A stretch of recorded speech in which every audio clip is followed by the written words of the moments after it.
إلهي لست للفردوس أهلا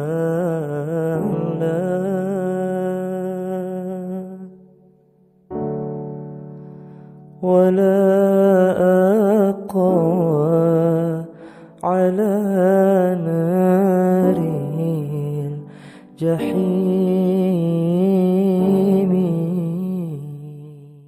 Masih bicara berkenaan dengan subhat.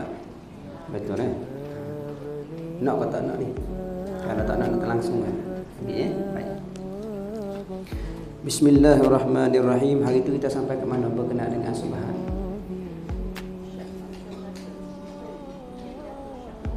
Yang jatuh syak.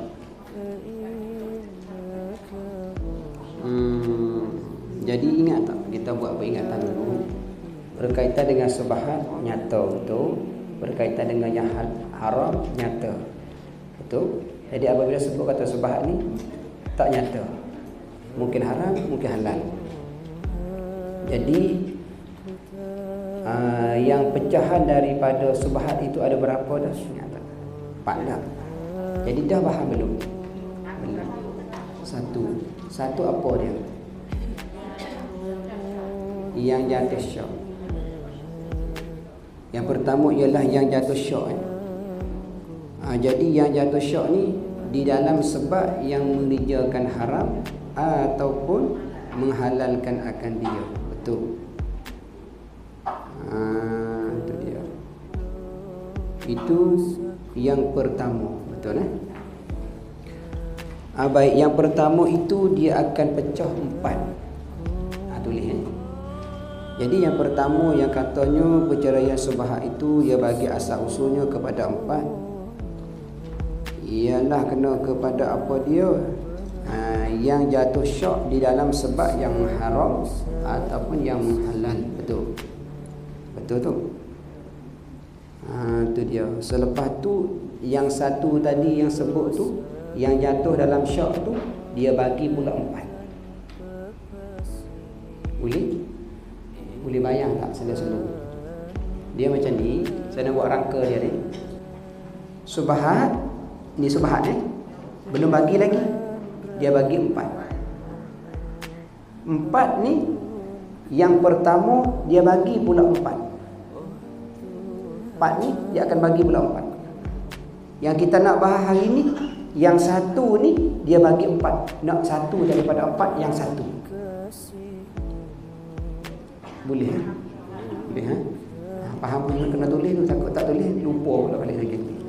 Boleh? Baik. Kata yang pertama kita ambil nama dulu biar faham betul-betul nama.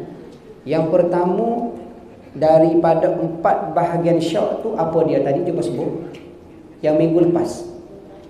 Syak di dalam sebab yang mengharamkan dan menghalalkan. Tu kena tulis. Boleh? Kalau ingatan kuat tak payah tulis pun tak apa. Boleh? Kalau tak boleh tulis, tak boleh ingat, tak payah. Dengar saja. Kalau tak boleh dengar juga, tidur. Yang saya paling seronok ada je dalam kelas. Saya seronok. Biar saya cakap seorang pun tak apa. Sebab tu dah istiqamah dah cakap seorang. Boleh? Dah hari-hari dah. Baik. Jadi yang kita buat contoh dulu, kita tak bahas dah. Betul? Nampak? Kau nak buat bahas sikit. Ada yang baru ni. Contoh macam mana gitu? Tiada sunyi daripada keduanya, kedua yang mengharam dan yang halal. Betul? Tak sunyi. Maksudnya yang tak sunyi itu ada kalanya bersamaan dua sebab. Maksudnya kemungkinan benda ni jadi halal, kemungkinan benda ni jadi haram. Betul? Tak boleh nak beza. Boleh jadi dua sebab. Maknanya perkara itu kemungkinan dia boleh jadi haram, sebabnya ada sebab. Kemungkinannya benda subhat tadi tu boleh jadi halal, tapi dengan sebabnya. Jadi antara dua sebab. Betul. Yang kita buat contoh dulu, ingat tak?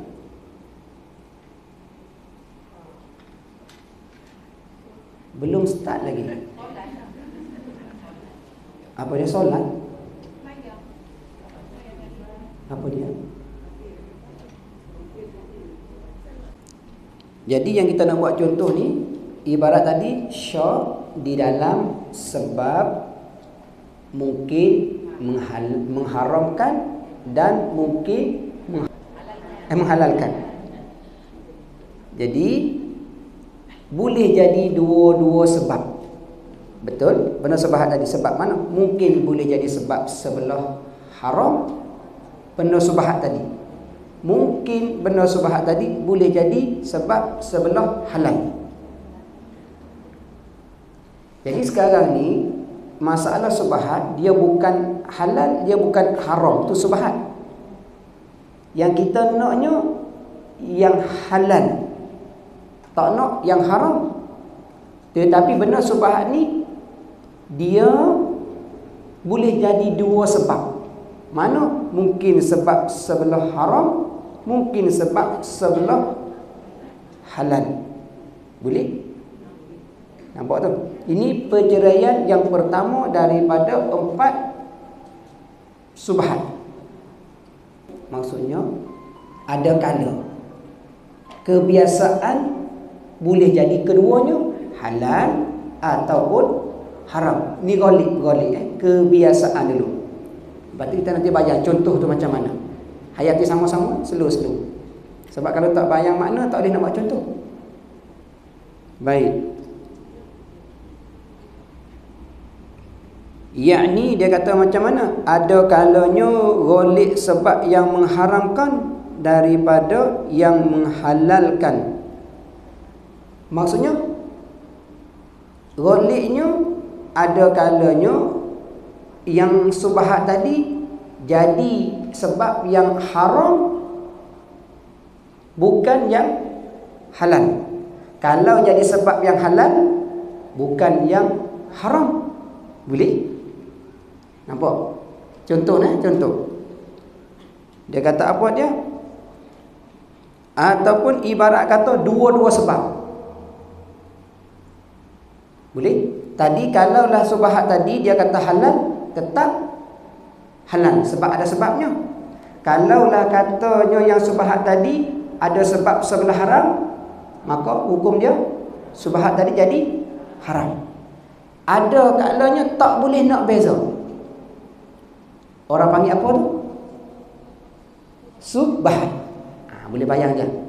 Dua-dua sebab tu. Tak ada sebab yang haram, tidak ada sebab yang halal. Benda tu adalah hukum Adakah boleh makan, boleh minum? Adakah boleh guna sebenar tu? Boleh, betul. Sebab subhat. Tapi ahli sufi, ahli tasawuf tidak, tak nak. Tapi kalau pakai juga di segi fiqh tak mengapa, tak ada masalah. Jika ada dahulu itu maklum haram, maka iaitu dihukumkan akan haram. Maksud macam ni. Ambil benda haram dulu. Contoh benda haram apa dia? Arak. Baik. Arak tu subhat.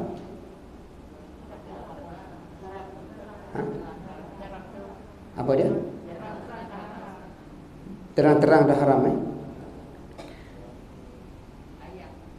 Ayam yang asalnya haram tetapi benda tu subhat. Arak ni haram subhat juga ke? Haram nyata-nyata. Cari masalah dia. Nak buat contoh hak haram tetapi itu asal dia haram tapi duduk di subhat. Cari. Ada yang kata kalau arak ni, contoh arak ni kan, ada yang kata arak ni kalau kita minum tak mabuk, tak halal. Adalah ni sebagai apa yang kita, orang boleh ubah hukum kan. Jadi itu di situ macam mana pula dia punya. Ya Kalau mabuk, kalau mabuk baru haram. kalau mabuk baru haram. Jadi orang panggil apa tu? Dalam hadis jelas. Imam Nawawi sebutnya khamru, sebut jelasnya arak itu bukan ibarat katanya minum tak mabuk halal ataupun minum mabuk haram. Tidak ada sebab benda tu jelas. Asal haram Ya. Itulah dalam hadis Imam Nawawi, hadis yang kelima, disebutkan oleh Ummul Mukminin Aisyah, Sayyidatana Aisyah radhiyallahu taala anha. Dia kata apa dia? Man ahdasa fi amrina hadza ma laisa, fahuwa rad, hadza ma laisa minhu fahuwa raddun, maka tertolak. Ada hadis yang mengatakan oleh rawahu Muslim, man amila amala laisa alaihi fi amrina minhu fahuwa raddun. Hadis itu dah bahas. Maksudnya saya buat ringkas Maksudnya apa dia? Jika kamu mengerja hadis atas tadi, saya terjemah macam tu. Jika kamu mengerjakan suatu perkara yang tiada dari pekerjaan aku, minhu, ma laisa minhu, bukan daripada pekerjaan agama, maksudnya tidak termasuk dalam agama Allah, fahuwa raddun, tertolak. Maksudnya kita nak main masalah subahat tu atas dasar kita nak hak halal, kita tak nak hak haram, sebab hak haram itu tertolak, bukan di dalam agama. Hak hadis tadi dia kata apa dia? Amalan. Buat mengerjakan amalan tadi, amalan pun bukan amalan pekerjaan daripada agama, pun raddun, tertolak. Jadi ulama buat bahas hadis tu, yang nak mengatakan atas dasar nak tolak tadi tu dua. Jika ada dua ni, hadis itu maksudnya pekerjaan kita tidak ditolak kalau ada dua. Yang pertama ialah yang kita bahas dulu. Ingat, kena ada ikhlas. Ulama bahas. Yang kedua kena ada sunnah. Ada ikhlas maksudnya tak ada selain daripada tu malaikat Allah kita buat amalan. Satu ringkasan kita. Kalau nak bahas ikhlas, kalau nak bahas ikhlas panjang, 4 ikhlas, 3 ikhlas. Buat bentuk rangka secara lambang sahih, nampak rupa macam tu. Maksudnya buat tiap-tiap amalan dia tak ada kerana lain melainkan kerana Allah, serta merta. Satu. Yang kedua ialah sunnah. Ikut sunnah. Tetapi ikut sunnah ni, sunnah itu dia bagi dua. Macam mana pula sunnah bagi dua? Sebut kata sunnah ni tiap-tiap perkataan, perbuatan, diam, gerak-geri semua dikatakan hadis. Jika daripada Nabi kita Muhammad sallallahu alaihi wasallam. Gerak makan minum semua dia hadis. Seumpamanya macam tu.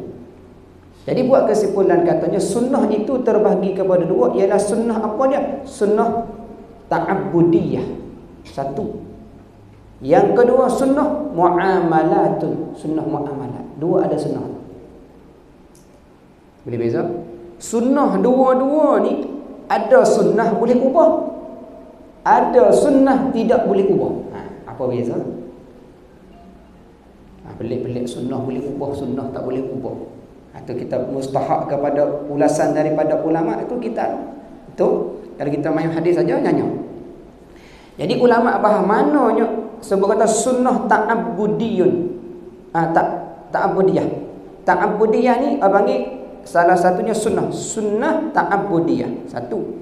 Yang kedua sunnah muamalatun. Dua. Baik, kita buat ringkas ceritanya macam mana sunnah yang tak boleh ubah, sunnah hak ta'abbudiyah. Tulis itu dulu. Lepas tu saya nak buat contoh. Punca soalan pandai-pandai tanya. Lepas tu kena pandai-pandai jawab. Hak letih tu jawab tu. Tanya tu tak payah, jawab tu payah. Nasib baik buka kitab. Nah, tak buka kitab, tutup cerita awal. Baik. Yang pertama sunnah ta'abbudiyah, sunnah ni tak boleh diubah. Kalau Nabi kata macam ni, tetap macam ni. Kalau Nabi kata macam ni, tetap macam ni. Tak boleh ubah, tak boleh kurang. Tak boleh ubah, tak boleh tambah, tak boleh lebih, tak boleh kurang. Seumpama macam tu. Buat ringkasan. Boleh? Satu. Yang kedua ialah kena apa dia? Sunnah muamalatun. Sunnah ni boleh ubah. Sunnah ni boleh ubah. Sunnah boleh ubah. Macam mana sunnah? Sunnah ni kita buat dapat pahala tak? Dapat pahala. Kalau kita tinggal tak dapat apa-apa dah. Bagi ibarat sunat tu lah, sunat. Dia ada hak wajib, ada hak tak wajib. Dia pergi situ. Nampak? Sunnah hak mana Nabi kata wajib, wajiblah. Sunnah hak mana kata tak wajiblah. Bukan semua sunnah tu wajib. Kalau lah kata sunnah semua wajib, bermaknanya makan macam Nabi tu wajib. Betul? Nabi tidur berapa kali sehari? Nabi dia macam mana makan minum dia? Tak sama lah dengan kita. Kalau macam tu ikut sunnah Nabi semua dikatakan wajib, haram kita tak mengejar ikut dia nya. Betul? Itulah ulama kata ada sunnah itu hak tak boleh ubah. Jangan ubah. Hak kata sunnah boleh ubah, boleh ubah. Seperti hadis tadi. Betul? Hadis tadi tu jelas-jelasnya katanya apa dia? Arak tu haram. Nampak? Bila benda tu haram, orang panggil apa? Termasuk dalam bahagian tadi. Sunnah apa dia? Muamalah. Benda yang haram tetap haram. Mana? Seperti solat. Termasuk bahagian tu. Belajar ilmu akidah. Tu dia tu. Termasuk dalam hak sunnah tak boleh ubah. Nabi kata belajar bab akidah, wajib belajar, tak boleh ubah. Selama mana dia tidak ada berkaitan di segi uzur oleh syarak. Dimaaf oleh syarak, selama mana tidak ada dimaaf oleh syarak, selama itulah dia wajib belajar ilmu akidah, belajar solat, belajar puasa, belajar zakat, haji, sebagainya. Boleh faham tu? Satu, hak tu jangan ubah. Yang kedua, sunnah muamalat seperti apa dia? Buatlah apa yang baik terlebih baik. Macam tu. Buatlah apa yang baik, tapi benar terlebih baik bagi kita. Buatlah apa yang baik, benda tu terlebih baik bagi kita. Itu orang panggil apa dia tu? Berkaitan dengan sunnah muamalat. Maksudnya apa dia? Memikirkan apa yang baik, ataupun buat perkara yang baik melalui fikir ataupun kajian. Betul? Contoh ambil hak mudah, ambil hak ni contoh. Tadi dah tu semayang puasa tu jelas dah tu. Cuba ambil hak ni. Buat yang baik boleh membaikkan. Tak kira apa, serba serbi. Melalui fikir dan kaji. Adakah kita ni fikir? Soalan saya. Fikir. Adakah fikir sama dengan Nabi? Tak. Nampak? Boleh ubah cara macam ni. Boleh ubah cara macam ni. Kalaulah kata saya sampai perkataan saya, setiap perkataan fikir saya tu tak serupa dengan Nabi, kalau macam tu haram kan? Nampak tak? Saya kena lebih mengetahui atas dasarnya macam mana nak menyampaikan ilmu bagi muslimat tu mudah faham. Tu fikir. Baik, terlebih baik bagi saya, bagi muslimat. Ni bagi apa? Sunnah muamalat. Macam kita didik anak, macam mananya. Betul. Kadang-kadang Nabi kata macam ni, anak didik anak macam ni, macam ni, macam ni. Tak jadi anak kita buat macam tu. Betul? Nak buat macam mana? Fikir. Itu adalah sunnah. Fikir. Macam mana nak buat? Mungkin anak yang kecil macam ni didiknya, yang sederhana macam ni didiknya, yang paling besar macam ni. Tak sama. Kalau macam tu bid'ah. Didik anak tak sama. Betul? Itulah kata lain anak, lain perangai. Nampak? Tu kaedah bagi sunnah tak apa dia? Muamalah tu. Nampak dah tu? Ni macam muslimat ni ramai ni. Ramai orang, ramai cara nak terima. Ramai orang, ramai pendengaran. Dengar-dengar setengah orangnya jelas dengar, setengah orang tak jelas. Sebut 2 kali tak tangkap lagi, sebut 5 kali tak tangkap lagi, setengah orang sebut sekali dah tangkap. Itu hikmah yang saya dah berulang-ulang. Tujuan saya bukan nak bagi habis kita, dah nak bagi habis masalah yang kita ada di kita harian tu. Boleh masalah dia tu? Nampak tak? Sekarang harian masalah kat kita di sini ialah kena kepada masalah subhat. Macam mana kita nak habis daripada subhat nak pergi kepada halal? Kita tak nak subhat pergi kepada haram. Kalau duduk di subhat tengah-tengah tu tak apa lagi. Takut-takut subhat kita tu membawa kepada haram. Jadi masalah situ Jadilah amalan tadi fahuwa raddun, tertolak. Kita tak nak tu. Takut-takutnya mai kelas hari ni tertolak pahala, tak ada. Nampak ada dalam kelas, tetapi niat tu tak ada ikhlas, tak ada ikut sunnah. Tu buat betul ringkas tu tu ulama habah hadis tu. Nampak? Itu kelebihan lebih kurang dia macam tu. Lepas tu macam mana kita nak boleh pergi sampai ke tahap macam tu kalau kita buat bahan? Salah satunya kena sabar, bersyukur, betul, cergas. Ni nak ilmu semua ni betul, kena cergas. Kata Imam Syafi'i, kata Sayyidina Umar, kena tegas, betul. Lepas tu kena bersyukur. Tu kata Ibnu At-Ta'il. Laginya apa dia? Sabar, kata Nabi Nuh. Laginya apa dia? Cintai Allah. 5. 6. Pimpinan. Itu sebut di dalam kitab Ilmu yang Terikat, dikarangi oleh seorang Khalifah Al-Waliyah Allah, Khalifah Al-Waliyatullah Al-Mashi. Tu pengarang kitab. Seorang jadi pemimpin dan seorang wali kasih oleh Allah, gelaran dia Al-Mashi. Kelebihan Nabi apa siapa tu Al-Mashi? Nabi Isa. Letak sapu sembuh. Buat apa? Baik, sembuh. Sapu sakit demam, sapu sembuh. Itu kelebihan dia. Allah Ta'ala bagi. Nampak? Patut nak masalah subhat biar dapat betul-betul, satu, kena tegas. Ini sebutlah kitab tu. Ada ketegasan. Siapa ada ketegasan ni, insya-Allah dia akan boleh bimbing. Ilmu yang nak ni dia akan boleh bimbing dia. Mana? Ketegasan. Siapa tak ada ketegasan, masalah nak dapat ilmu. Sesuatu perkara. Ni kata oleh siapa? Sayyidina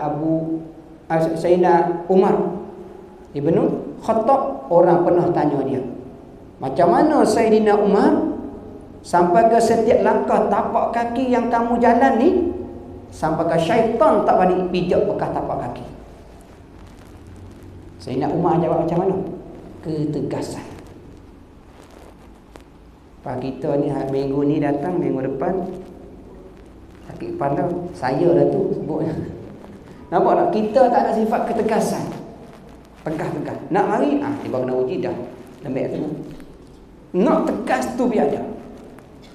Nampak? Maksud tegas kepada ilmu. Contoh saya masa zaman saya mengaji.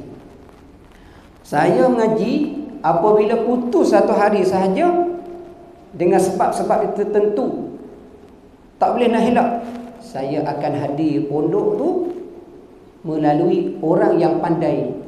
Tengok, minta izinkan tengok kitab dia, dobitkan balik. Tak nak terlepas, tegas dalam dobitan tulisan setiap syarahan daripada guru. Tegas. Walaupun sebab kita tak dapat daripada guru melalui syarahan, melalui anak murid dia, sanak dia. Tulis. Tegas. Sungguh-sungguh, jangan ada kosong. Dengan kitab penawar ni, pada muka surat pertama dah ada. Dah ada, semua ada. Ibaratnya tegas. Tu kata Abu Bakar, apa dia? Sayyidina Umar. Yang kedua kata siapanya? Kata Imam Syafi'i. Dia 6 serangkai. Dalam 6 dia ada.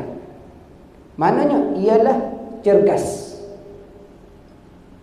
Cergas ni Imam Syafi'i katanya siapa yang nak tegas ialah yang pertama kena kepada apa dia? Kena sihat badan. Ini kenapa saya buat rawatan tu. Itulah tu sebabnya. Mari seorangnya sakit, dua orangnya sakit badan, sakit macam mana kita nak belajar? Nampak? Ada seorang sakit batin, seorang sakit zahir. Betul. Cegas. Tadi Imam Syafi'i kata 3. Dapat 3 ni, insya-Allah kita akan seperti Imam Syafi'i rahimahullah. Yang pertamanya ialah sihat badan. Satu. Yang kedua ialah cukup berehat. Cukup berehat. Yang ketiga ialah tenang. Boleh? Jangan melampau tenang. Melampau tenang tu tidur leno tu. Ambil daripada awal sampai ke hujung leno. 3 ni siapa yang dapat? Orang ni apa dia? Jadi cegas. Contoh kita nak buat kerja, kena cukup rehat. Betul? Kalau tak cukup rehat, mula gonyang tu, jalan pun tak boleh. Sama juga kita main mengaji ni, apa dia? Guna otak, betul? Dia guna akal. Kalau akal kita tak berehat sebelum hadir, tak boleh nak terima sebab ada gonyang, tak tentu ke arah fikiran tu. Badan sihat.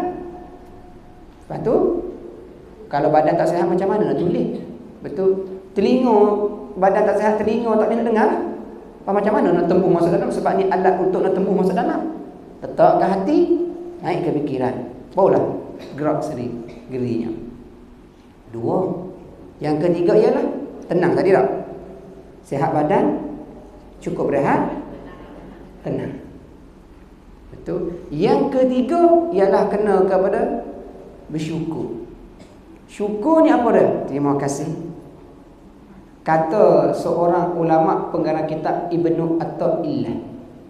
Orang tanya dia, macam mana boleh dapat anugerah daripada Allah tu? Dia jawab macam mana? Satu je, bersyukur. Syukur macam mana? Syukur segala baik dan jahat. Payah. Ni luar biasa dia. Dapat sihat, alhamdulillah bersyukur. Dapat sakit, alhamdulillah bersyukur. Nampak? Selalunya kebiasaannya orang dapat sakit ni mengeluh. Apabila mengeluh, jangan sampai ke tahap ke hati.